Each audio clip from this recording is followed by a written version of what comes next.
Dans la salle, les associations environnementales locales sont surreprésentées. Citoyens et militants sont venus s'informer sur le plan d'attaque pour une meilleure gestion des déchets. Entre saturation des sites d'enfouissement du département et hausse du prix des traitements des déchets, les enjeux sont de taille. Entre 2017 et 2024, le prix d'enfouissement à la tonne a presque triplé, en passant de 17 à 58 euros. Il y en a qui nous disent qu'on pourrait aller plus loin. Il y en a qui nous disent des citoyens qui nous disent qu'ils ont déjà l'impression de faire pas mal d'efforts et qu'ils ne sont pas certains de pouvoir en faire beaucoup plus. Donc voilà, ça va être à nous de trouver le bon dosage.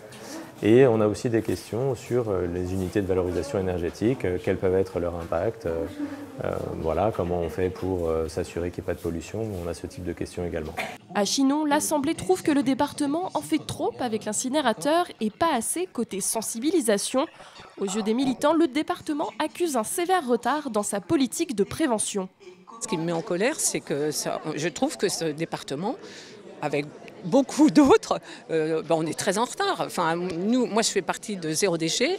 Je trie mes poubelles depuis 10 ans et j'ai presque plus rien. Alors c'est vrai que c'est un effort, mais c'est un changement de paradigme. Et ça, je pense que tout le monde est capable de le faire. Mais il faut avertir la population et savoir qu'un UVE n'est pas sans risque. En Touraine, le poids moyen de déchets jetés chaque année par habitant est de 531 kg. Dans le Chinonais, cela monte à 603 kg et l'objectif pour 2030 est de réduire la moyenne départementale et de passer à 446 kg. Il restera toutefois les déchets ultimes sans autre solution que l'incinération.